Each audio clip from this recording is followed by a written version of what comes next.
honest, it's Malorie. Welcome to my channel. Today I'm going to be ranking everything I read in 2025. I read a grand total of 50 books, but I didn't finish 3 of them, so 47, but I read most of them, so whatever, it doesn't matter. I'm so excited to do this tier list. I think it's going to be so fun because I love pitting everything I like against each other. I'm going to talk about a couple of statistics before I get started. So I had an average rating overall of 3.9 stars, which seems pretty accurate for me. I tend to rate my books pretty high if I enjoyed them. I read the most romance. I think I read 26 romance books, 24 fantasy books, about 10 classics was my next, and then young adult and children's fiction. Those were like the most genres I read across the board. I listened to 26 audiobooks. I mostly listen to audiobooks. I love audiobooks. I also work as a set painter, so I have a lot of time where I'm just painting stuff and I can just pop it in an audiobook and it makes me so happy. I am living my best life when I can listen to audiobooks while I paint or while I draw or play video games, I guess, would be another one. Like if I'm playing a cozy game, I'll listen to an audiobook. I love audiobooks. And then I read about 15 audiobooks and only 10 books in print this year. I did not do a lot of like physical turn page reading. I did a lot of audiobooks and a lot of ebooks mostly on my Kindle. But some of those also were like doubled up because I know like I have a printed copy, but then I also listen to the audiobook copy. Like there's a couple of books I have that are on the Audible catalog. If you have a subscription, you can access them, like the Frankenstein book and 1984 was on there too. Without further ado, let me introduce you to my tiers.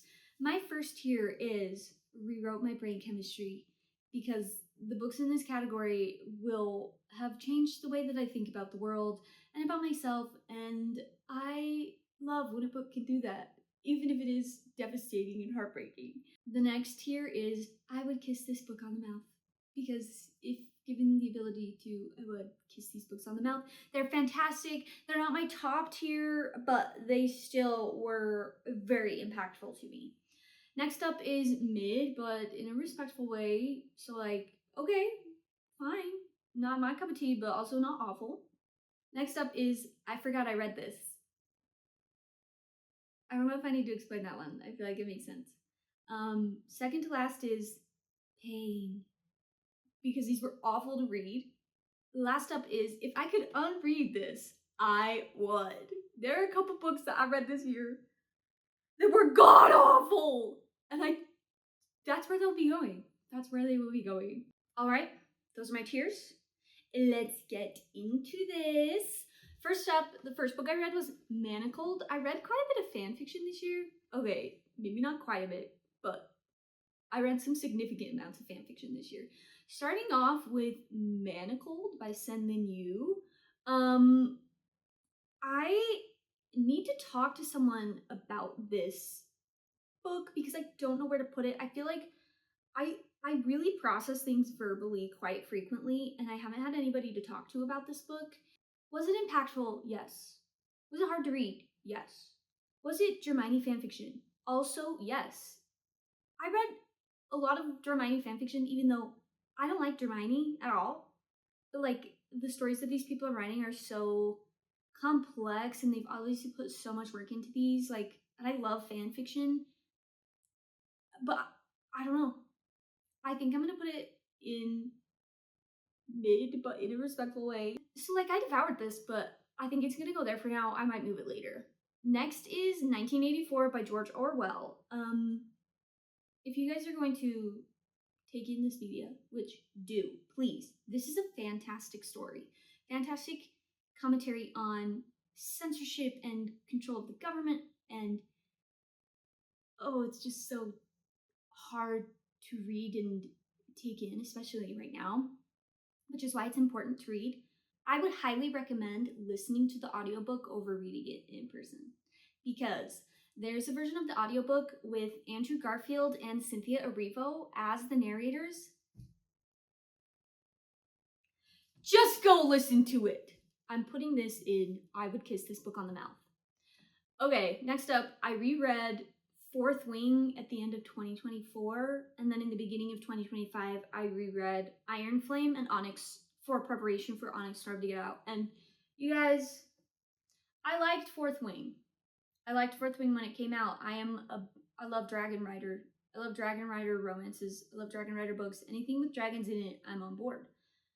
But tell me why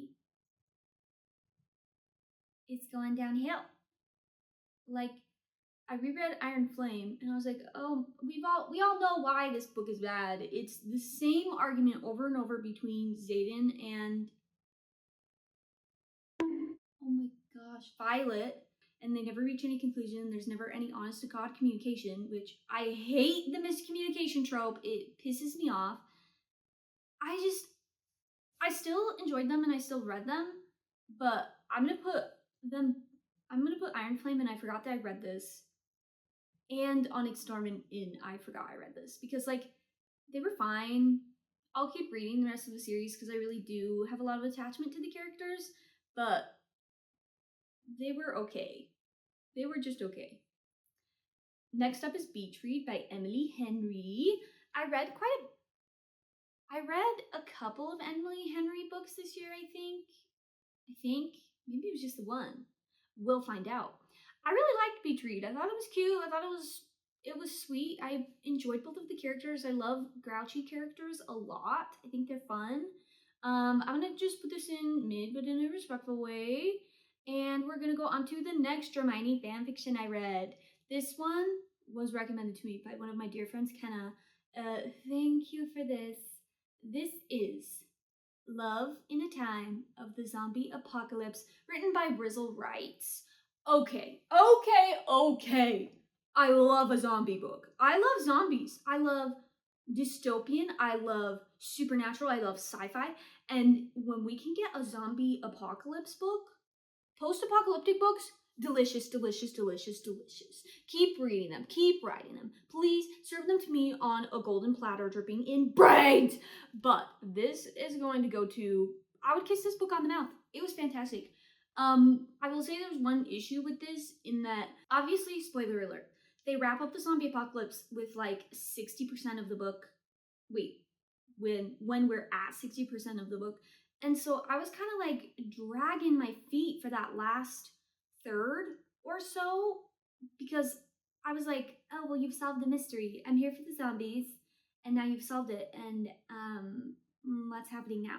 So I think that was like my biggest issue with that one, but I still really enjoyed it. I like zombies. What can I say?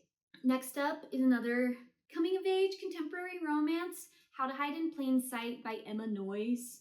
Okay, this book, I tried to take my time reading it because I knew it would be so impactful, and I still read it in like 3 days. This book follows a young woman who struggles severely with OCD, and I am also a woman who struggles with OCD, and it was so painful and vulnerable to read similar experiences to what I've experienced in such a carefully constructed way.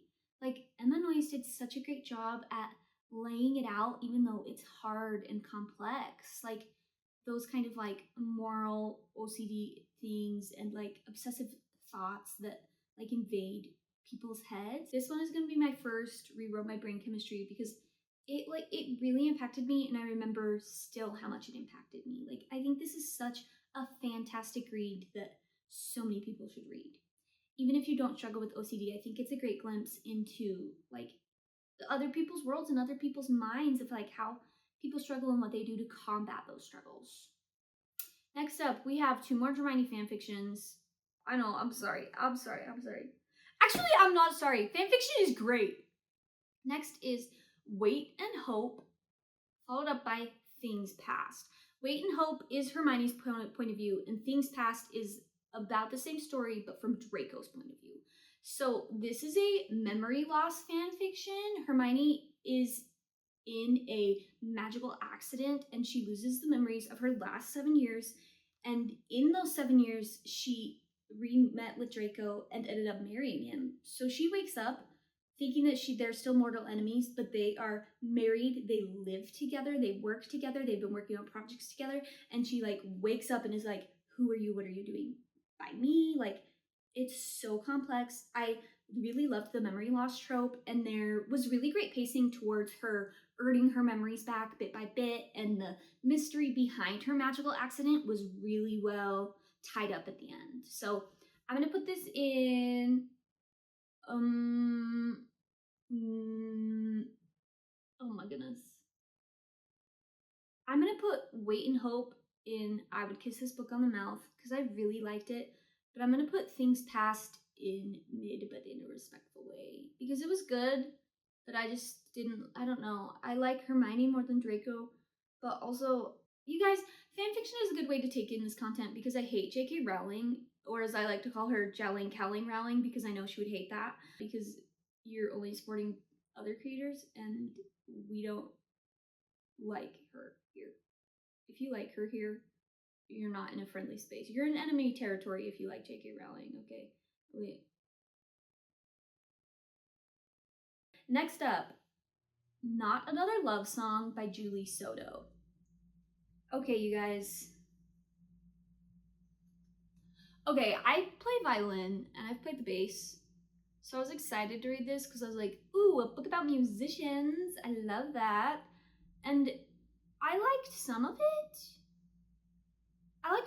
I liked reading it. I thought it was fun. It made me feel how I felt watching like Pretty Little Liars or Teen Wolf, like those like CBS shows where everything is really dramatic. I enjoy that. You know, I enjoy that, and it was good. But there were some things that I just really couldn't get past. Number one of which is a scene in which they're playing the cello together, the two love interests. I didn't like that scene. I didn't like that scene at all. I don't know how much to give away here, but it's incredibly sexually intimate and explicit. Okay, maybe not. It's not like incredibly explicit, but I don't want to think about someone playing the cello and having an orgasm at the same time, and then recording the playing cello while you're getting hot and heavy for just the two of you to know that that's what's happening to that audio, and then sharing it with other people and being like, oh, only we know that. I didn't like that. I didn't like that at all. I did forget I read this though, so I'm gonna put that there. I'm gonna put it ahead of these two though, because I'm in charge. Okay, I read a couple of novellas this year, and I've come to the conclusion that I don't think I like novellas. They're just too short. I feel like a lot of the times it's unbelievable for me that the characters would get that close that quickly. So if I can find a novella that has like maybe more backstory, or a novella that doesn't end up with them being married, or like the emotional equivalent of being married, I think I like them more. I read The Fall Risk by Abby Jimenez. I read a couple of Abby Jimenez this year too, and I've never read her work before. And I like it. I think it's good. It's another like same camp as like the Juli Soto book of like, I enjoyed it, it was good, but yeah, I definitely forgot I read this one. Okay, next up is another Juli Soto, Forget Me Nots. I have a bad habit of reading romance collections in the wrong order, because I think technically Forget Me Not takes place before Not Another Love Song, like the side characters are intertwined, and I do this every time. I've done this at least 3 times this year, where I've accidentally read the like second book in the collection, and it doesn't really matter, but it does introduce the characters better if you start with the first book.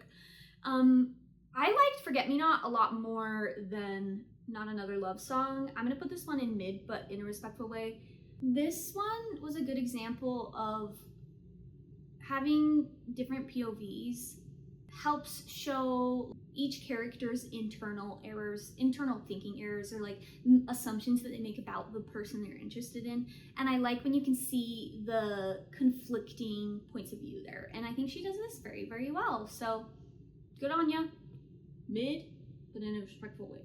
Next up is The Outsiders. I read this book with my husband this year because we both are big musical theater fans, and I wanted to show him The Outsiders musical, and I was like, oh, well, you would like the book. Let's read the book. So we listened to this on audiobook. It was really good. It's definitely dated. It's definitely dated. But, you know, there's a reason why it's a classic. It grapples with a lot of things that are relatable to a lot of people. Like, who are you? Do you live up to what the people around you expect of you, or do you do more? Do you follow your dreams, or do you follow the things that people want you to do? Like, you can find greatness, you can exceed those great expectations, and I think that's such a great, compelling thing and important for a lot of people to experience.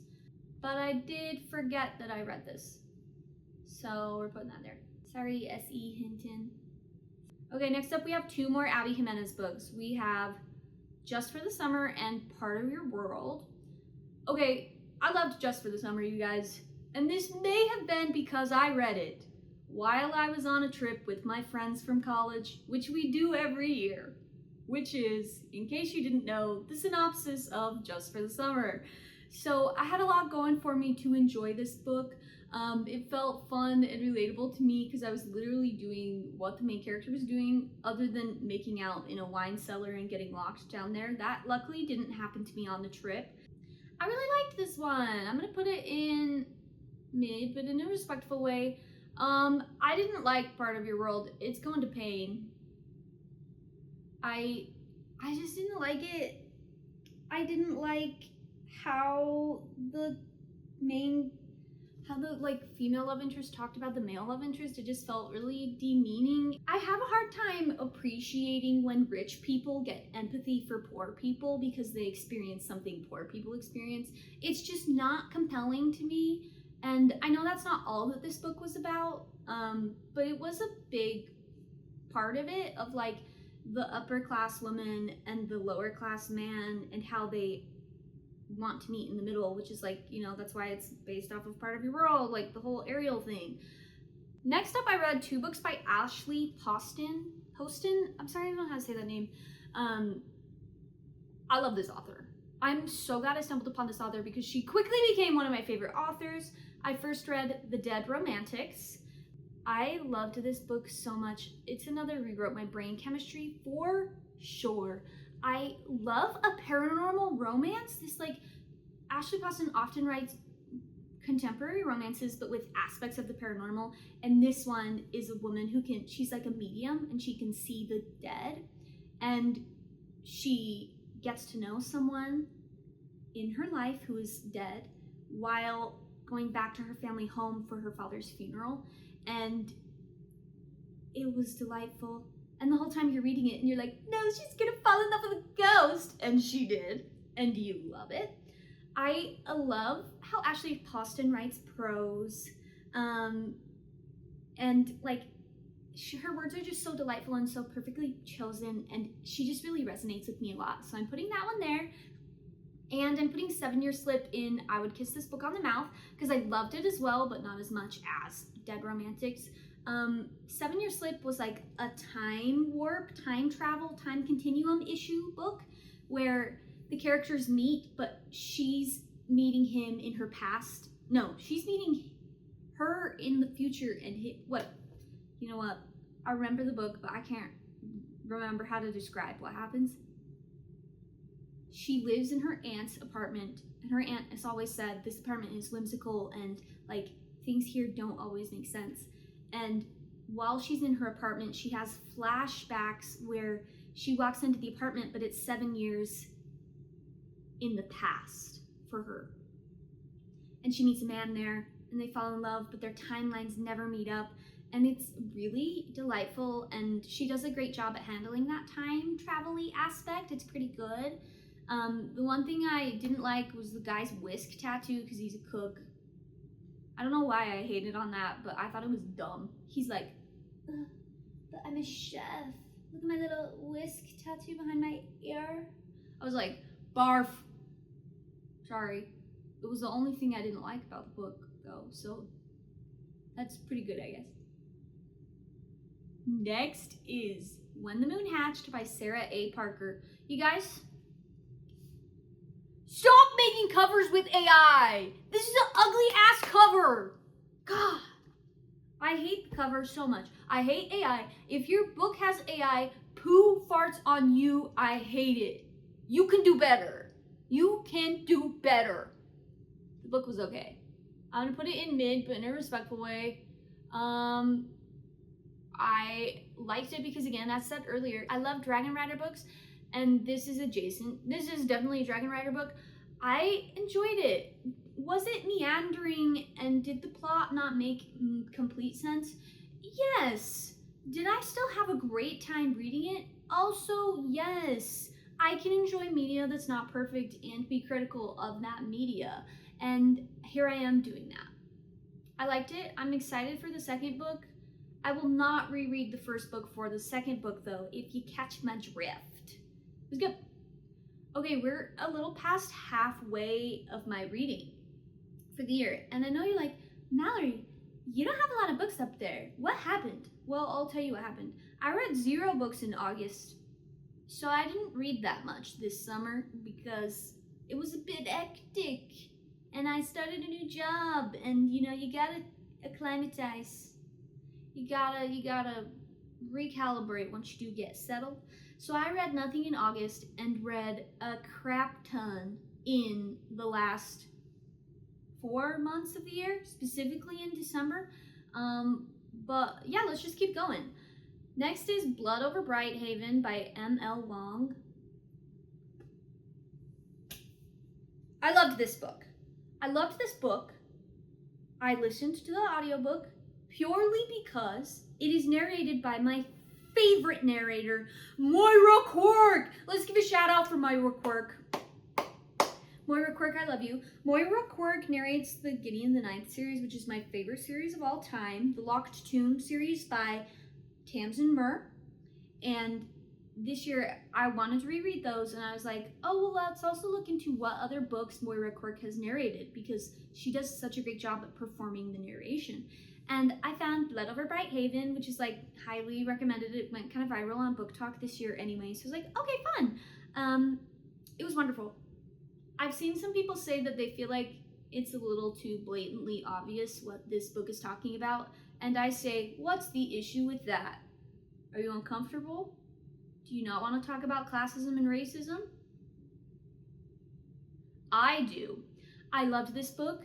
This is the only time, okay, maybe not the only time, this is a book in which I did enjoy reading about the privileged person learning about underprivileged people. It's well done because the privileged person is like, I'm not privileged, and then the underprivileged people are like, yes, you are, and then she's like, oh, and she takes accountability for her actions that she took against underprivileged people, and she's like, wow, I'm going to do better, and this is how I'm going to do better. And she commits to doing better, you guys.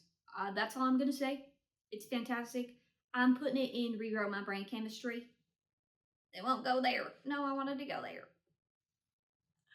Why won't it go there? Okay, there we go. Okay, next up is Ascendant by Michael R. Miller. Okay, this was a reread for me. I read it last year and I really liked it. I reread it because I wanted to read the whole series, but I don't think I'm going to, because it was kind of a slog for me to get through this time, and I didn't want to read the other ones. So I didn't. I think I might eventually, I'll slowly chip away at them because I really like the series. It's like such a good classic hero story, but there's some super unique elements in the magic system is kind of similar to a TTRPG or just an RPG. And I liked those. I liked the elements of the way that the Dragon Riders magic works with their dragons internal magical core, and how the riders have to purify that core for them to use by filtering through the types of magic that don't get along with their dragon. So I really enjoyed that. There's a lot of meditating and leveling up, which was really cool. I've never read anything like that before. And on the reread, I enjoyed it again for the same reasons. I am gonna put it in mid, but in a respectful way, because that's where I feel like it fits. Next up are a couple of spooky paranormal Halloween novellas. I read this because Ali Hazelwood had one in this collection, and then I wanted to read the other collections. They were all on Kindle Unlimited. I only got through 3. And I'll get more into that when I get to the 3rd one. The first one was Hot for Slayer by Ali Hazelwood. I loved this one. Ali Hazelwood knocking it out of the park yet again. It was a short romance about a vampire and a vampire slayer. And this is a good example of a novella working for me because they have such a rich history of knowing each other for centuries and trying to kill each other for centuries that it didn't feel as rushed for what the characters go through. This is another memory loss one where the vampire slayer gets hit in the head and forgets who he is and forgets that he's trying to kill the woman who he wakes up next to. It was great. I loved Ali Hazelwood's banter. I loved the vampires. I love vampires so much. I have my Twilight books right here, and these aren't including my nice special edition one I have in the other room. So anything vampires I'm up for. I just wish this book was longer. Give me a whole book about these two. Like, I loved it. Next up is Falling by Christina Lauren. This is the same part of that same novella collection. It was not good. I didn't like it at all. It just felt predatory, which, like, it's a monster romance, so it makes sense why it feels predatory. I just didn't get it, and I just couldn't suspend my disbelief. Okay, next up is my first DNF of the year, Falling Like Leaves by Misty Wilson. I think that this book would be good if you were into it. I just wasn't into it. So I'm gonna put this in, I forgot I read this. Next up is Fake Skating by Lynn Painter. I've read another Lynn Painter book, and this was, I think, the second one I read from her. And it was another one that felt like reading a CVS drama, like Pretty Little Liars, of like everything's super intense. Everybody's heart rates are going because they're so mad at each other. And it was okay. It was okay. This is another, I forgot I read this. Next we have another fall novella. This is Fated to Fall by A.C. Caggiano. This was okay. This was cute enough. I'm gonna put it in mid, but in a respectful way. I'm gonna put it over here. It's just like a fairy world and a human world, and they have a contract that every, I don't remember how many years, but they have a woman who has to go marry the king of the Fae to continue their fall harvests to be plentiful. And it's about the woman who's chosen as that sacrifice and the fairy prince who she's supposed to be betrothed to. She wants to kill the prince so she can run away, and he doesn't want to marry her because he wants to marry another fae so that they can have a mega powerful baby together. It's a great plot line. It's cute. It's another one where I'm like, I just don't know if I like novellas because they're so short, and I feel like I have a hard time believing the relationship dynamics. And this one's okay because they explain it away by saying that these two are soul bonded, you know. We got a classic mate situation here that a lot of fairy romanticities do. And so like that helps explain those sudden feelings that are strong. It was okay. It was fine. Next up is First Time Caller by B.K. Borison. This is the first book I've read by B.K. Borison, and how come I've been sleeping on her? She's amazing. I loved her work. I loved her banter between the characters. I loved her side characters a lot. And I just loved both of the main characters, which I know a lot of people didn't like the male main character in this book, but I did. I liked him a lot. I liked her a lot. I liked the whole fun Sleepless in Seattle vibe, the radio talk show vibe. I really enjoy that. And I thought it was great. I would kiss this book on the mouth for sure. Okay. Spicy Little Curses by J.T. Jessinger. Bruh. Boring. This is the third book of that novella anthology I was talking about. I didn't like this one at all. I found that both of the main characters were really annoying. And like, which is sad because like the compelling mystery to this is it's a woman who's like a writer. She writes stories. And she's doing a story on this guy and his tattoos, and it's like the tattoos are magical and moving, and he's like this cool tattoo artist who can tattoo someone's soul on them. Like, I thought that was interesting and cool, but the rest of it wasn't. So I'm gonna put, if I could unread this, I would. Hello, this is our first worst book we found. I'm so sorry. I hated it. All right, followed up with a great read, Catabasis by R.F. Kuang. I'm saying Catabasis because I listened to the audiobook and that's how they say it in the audiobook. Let's just go ahead and put this where it belongs. Rewrote my brain chemistry. I loved this book. It was so what?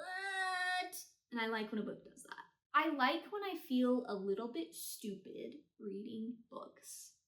I think it's how I'm meant to take in media. I loved it. I loved both of the main characters and I loved their relationship with each other. And I enjoyed how every now and then we would get a shift in POV, but not that often. It's an intriguing exploration on what hell may look like. And I loved how both of the characters were committed to the same thing, but in different ways and for different reasons.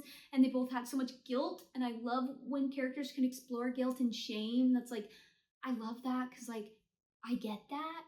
And yeah, everybody should read this.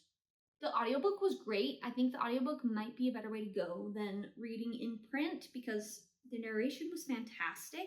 And this is a long book. This is a chunky book with a lot of information in it. So, yes. All right. Next is Funny You Should Ask by Alyssa Sussman.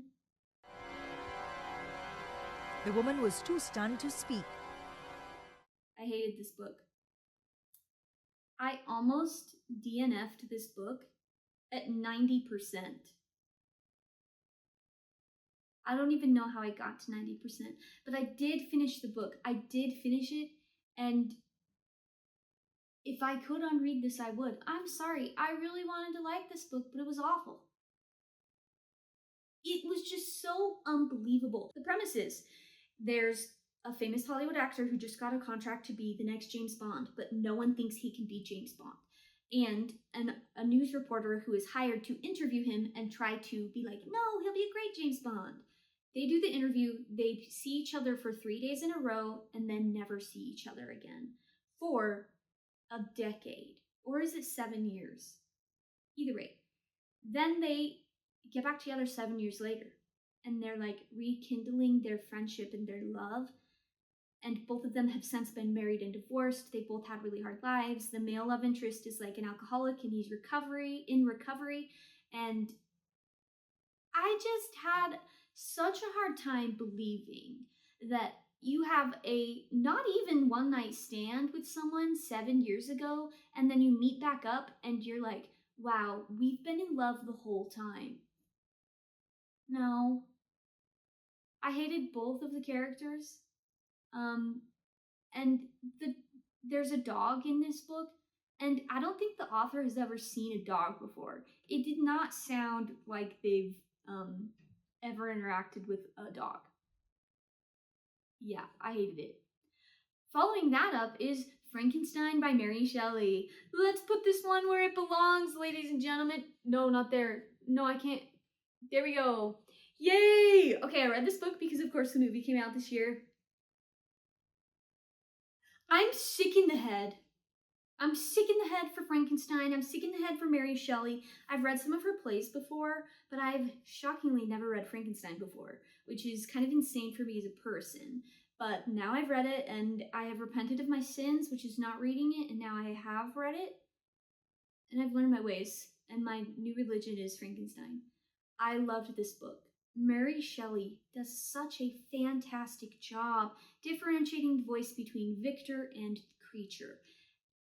And the idea that, like, the creature has been raised on all of these old texts, and that's where he learned language. So his language is, like, old and so frilly with ornamentation, and it's lovely. And then Victor is a sleep-deprived grad student who created life to spite his teachers. Like, it's fantastic. I loved it. I think everybody should read this book. It's great, and the movie was good too, but for different reasons. Yeah, this one belongs in Rewrote My Brain Chemistry for sure. Next is, spoiler alert, my favorite read of 2025. which is The Everlasting by Alex E. Harrow. Guys, my life has been changed forever after reading this book. I loved it so much. I don't even know what to say. I listened to this book, and the narration from both narrators is amazing. And Moira Quirk narrates the female love interest too. So woohoo, Moira Quirk yet again. I cried at work multiple times listening to this because it was so impactful and like another example of great prose from an author. This author did such a great job at differentiating Owen Malorie's character and Uma the Everlasting's character. Both of their voices are completely unique and completely complex, and they each have layers in their vocabulary and in their thoughts and how they're experiencing the world. And I just, like, I read the first page and my heart was already cracked open. And by the time we got to the end, I was just a blubbering mess of like, life is beautiful and you get to live it with the people that you choose to live it. And it reminded me of Tuck Everlasting a little bit. Like, it kind of felt like a grown-up version, a grown-up adjacent version. This story revolves around a doctorate student who's doing his dissertation on a character in folklore, Uma the Everlasting, who's this ancient knight who supposedly lived forever. And so he's learning about her story, and eventually, thanks to some others' characters and the plot, they end up together and he gets sucked back into her time and he writes the book on Uma the Everlasting. It's amazing. It's a time loop book, and this is the only time I've read a book about time travel where they nail it. Alex Harrow nails it. I don't have a single critique for this book, which doesn't happen often for me. It was wonderful. It was delightful. All right, Heavenly Bodies by Imani Eru. This one was a fun read. It felt like an indulgent read. I'm gonna put it in mid, but in a respectful way. I really enjoyed it. There were some issues for sure. The magic system was fun. I think we should try to explore more powers than just shadow powers, but that's just me. And at least it was the woman who had the shadow powers this time. Like, there's a mix up there, you know what I mean? And so yeah, it was good. I'll definitely read the next book because I enjoyed it. All right, we have a nostalgic read coming up next. I read Wings of Starlight by Alison Saft. I've been meaning to read this for a while, and I just finally was able to read it. I really liked this one. I'm going to put it in, I would kiss this book on the mouth. It felt very nostalgic to me because I love all of the old Tinkerbell books, and I love Tinkerbell so much. So finally getting to see Queen Marian and Lord Malorie's love story was like, yay, but also sad because you know it doesn't end well. I love a story that you know doesn't end well, but you hold out hope every time. You know, like your classic Orpheus and Eurydice, Hades Town, that type of thing. I love that, and this was that. Like, the whole time you're reading it, you're hoping that they can live together, even though their worlds, they literally can't live in each other's worlds or they'll die. And you still hope that they'll figure it out, but they don't. Oh. Another good example of like beautiful poetry, beautiful prose. I've said that word approximately 85 times in this video, so let's get a thesaurus in here, please, for the love of God. Next up is Assassin's Blade by Sarah J. Maas.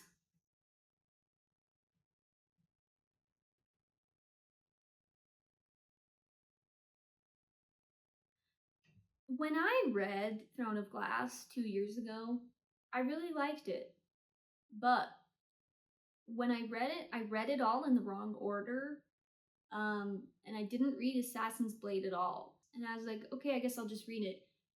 You guys, it's not good. It's actually really bad. But I remember liking Throne of Glass, so I think my opinions have just changed. Next up is another nostalgic read. We have Ella Enchanted by Gail Carson Levine. This one was so cute, so good. I am gonna put it in I forgot I read this because I did in fact forget that I read this. But it was good. I really enjoy middle grade. Like, I love reading a children's book. It just is like comforting, and there's really a lot of good stories there. So yeah, great Cinderella retelling. There's definitely some issues in there, but I liked it. Okay, next up is my second DNF of the year, Project Hail Mary by Andy Weir.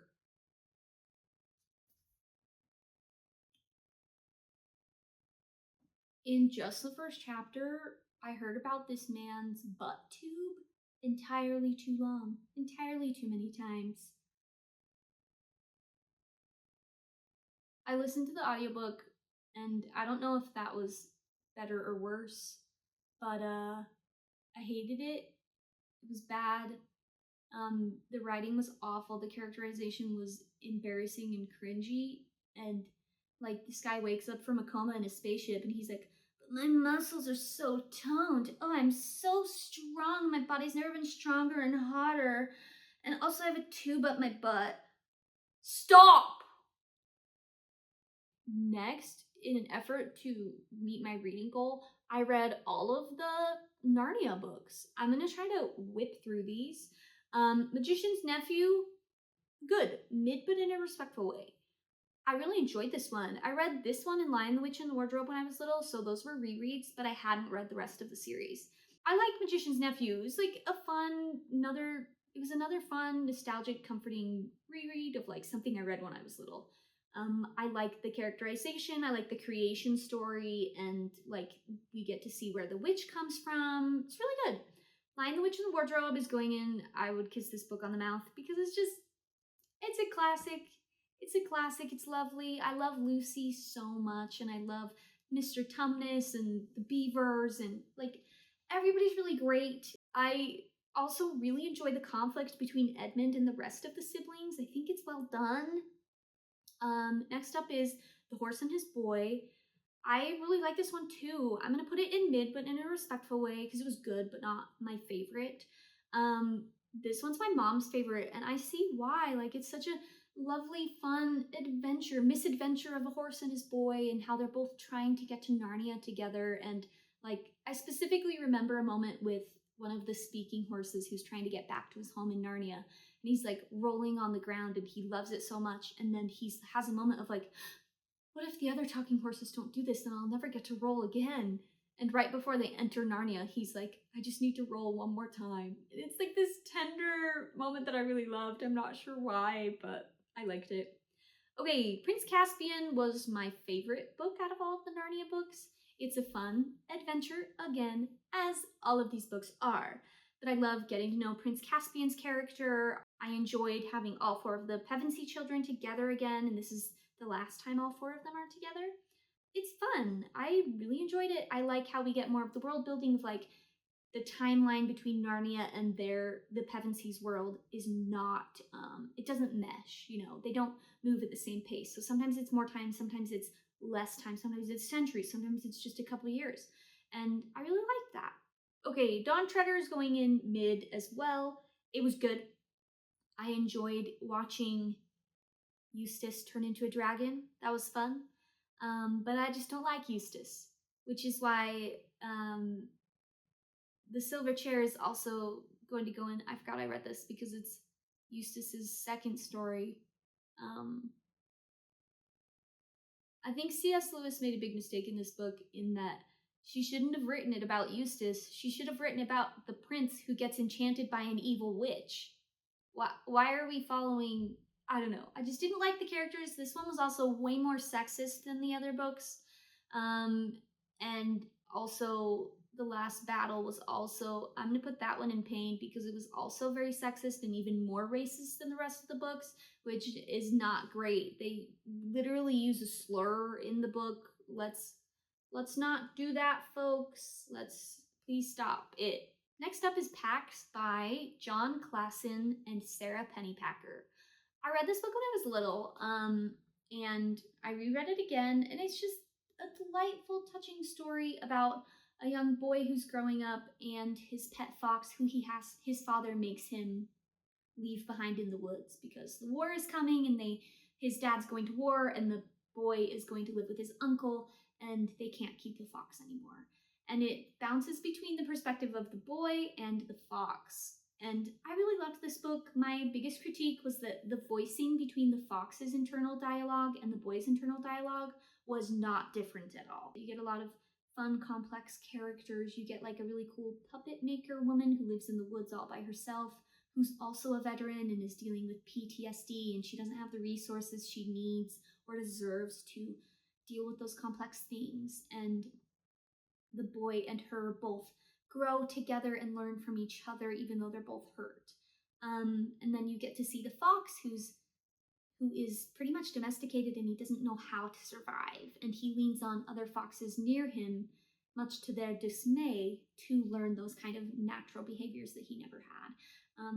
It's lovely. It's heartbreaking. There's really good realistic obstacles for both of the characters. I'm going to put this in, I would kiss this book on the mouth. Next up is Bound by Ali Hazelwood. This one is an Audible original or audio exclusive. You can only listen to this book. I loved it! I said, Ali Hazelwood, please give me a long vampire book. And she said, here you go, Mallorie. Bound is a vampire book, but they're called revenants in there instead of vampires. They're kind of like a little bit different, which I liked that unique take on it. I loved it. The narration was great. Both of the characters were really fun. We have a doctor named Victor and we have a woman named Veronica, or she goes by Vero. Vero has had a traumatic past in that her parents are con artists, and so she's also a little bit of a con artist, and she gets hired by this rich doctor to recreate an ancient tome. So it's really fun. Like, I liked the details about like bookbinding. I do that, so it was fun to read about some of those small things that they included. And she's hired to recreate this ancient tome that has to do with how to create vampires. And as she's kind of working through it and trying to crack the translation because it's in a different language and in a cipher, she eventually starts to get it. She starts to kind of fall in love with this doctor, but he kind of keeps her at a distance, but eventually they kind of break the ice, and it was delightful. I loved it. I loved the danger. I loved the stakes. I loved the heist aspects. I love the vampire aspects. I love the bookbinding aspects. I love Ali Hazelwood. All right, folks. Next up is a fantastic book that I love so much. Hamnet by Maggie O'Farrell. This book is also going up here in Rewrote My Brain Chemistry. This book left me devastated and hollow. It's a book about William Shakespeare's relationship with his wife, Agnes, even though she was named Anne, but she's also named, it doesn't matter. And it follows their relationship, how they grew up, how they loved each other, they created a family, and their son passes away. And it's an exploration of grief and, you know, the impact that people have on us and how grief can shatter people and foundations and families, and it can bring them together, and, you know, how people respond to those heavy, heavy questions and situations of like, what would you do if you lost that person? It's beautiful.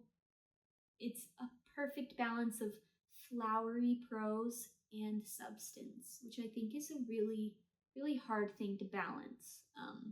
This is another book that made me cry multiple times. It's written in omniscient third person and kind of the equivalent of omniscient third person in the timeline, in that it bounces between past and present.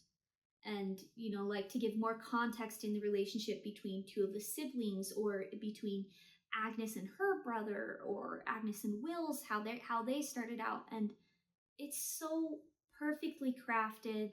I really liked the author's note at the end. It opened up the historical research that she had done to write this work of fiction.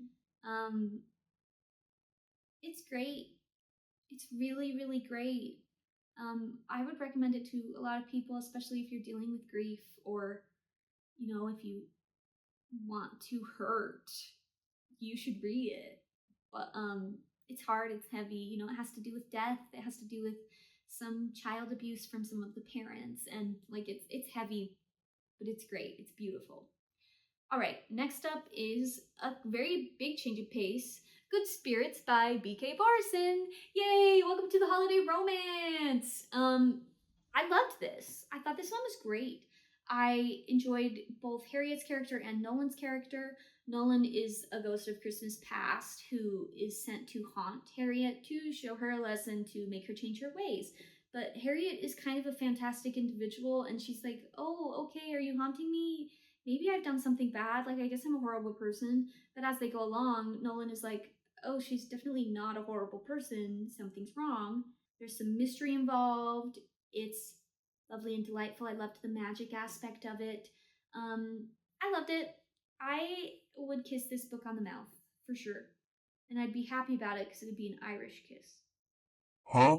I don't know why I said that. Next up is Treasure Island by Robert Louis Stevenson. I haven't ever read it before, but it felt nostalgic. I mean, it's similar to a lot of books I have read when I was younger. It's a great pirate adventure, It made me feel like I was watching The Goonies, which is funny because you would think it would make me feel like I was watching Treasure Island, but I've never actually watched Treasure Island, so that would be why. It wasn't my favorite, so I am going to put it in I Forgot I Read This. But I liked it. It was fun. The characters are interesting. There's some good complex cases of children trusting adults around them and getting hurt because they trusted the wrong adults because adults manipulate children. Next up is the last book that I did not finish this year, and it's Merry Christmas, You Filthy Animal by Megan Quinn. You guys, what the hell?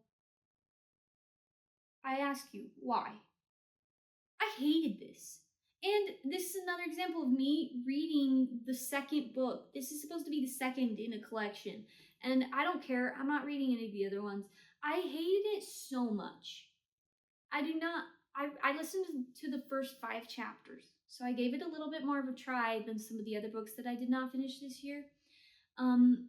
Here's why I didn't finish it. Okay, there's a couple of reasons. Number 1. If I bumped into a man on the street and he said, "Watch out for my niblets," I would turn around or I'd punch him directly in the niblets. What? Secondly, this guy, the male main character, he walks outside and it's cold and he's like, admits that his gentleman's member shrunk. I don't care. I don't want to know that. And it's not, if that's your characterization, then I hate your character. Sorry. But the real reason I put this book down and turned it off is because the female main character owns a tarantula, and she calls the glass case that the tarantula is in an aquarium. If your tarantula is in an aquarium, it's dead. An aquarium is completely water. Your tarantula is in a terrarium or a vivarium. It is not in an aquarium, okay? And that's the reason why I turned this off. Do your research. Terrestrial insects don't go in aquariums unless you're trying to kill them. The last one I read this year was The Setup. This is another Audible original. I just wanted to read another short novella to try to get to my 50 books because I'm imperfect and I wanted to reach my goal. This was a good one. I thought it was all right. I'm going to put it in I Forgot I Read This. It was good, but it was another novella, and I don't really like novellas. It was just another time where I was like, I just can't believe that they're hitting it off this well. This one was better, though, because they just end dating. They don't end, in a committed long-term relationship. And maybe it's just because of the narrators, but the feminine voice sounded like it was a robot, and I don't think it was a robot, but I just didn't like that. And then the masculine voice, the way he voiced the woman was really felt rude. Like, he's like, "But I'm so smart and I'm whiny. But that's not how the feminine voice voiced herself, so it just felt really like, whoa, what is going on here? I didn't like that aspect specifically. I liked the story, I just didn't really like the narration, so I think that's why I'm putting it a little bit lower. I think I'm pretty good with my list. I feel pretty satisfied. You can tell why my average rating was 3.9, because I really do tend to read a lot of books in that area. Like, I've got a lot of books in that upper 2/3. I don't have that many that were awful, which is good. This is a pretty good year for reading for me. Yeah. Okay, I'm sitting here editing this video and I'm realizing that Sunrise on the Reaping didn't make it in my recap. I must have forgotten to log that book.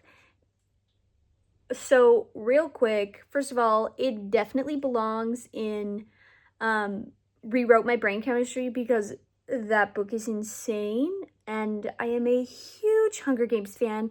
I love it so much, and I've been loving the prequels that Suzanne Collins has been coming out with, and getting to know Haymitch's backstory was so exciting for me, and I loved all of the cameos. I think it's funny that people were like upset about all of the cameos, and I'm like, you guys, it's a prequel. Anyway, it goes in the top tier. I can't believe it's not in there. Yeah. Thank you so much, my besties. Thank you for joining me. I've really had a fun time ranking all of my reads. I'm excited to keep reading next year. I still can read. I'm so glad I haven't lost that skill. And yeah, I will see you guys next time. Bye-bye.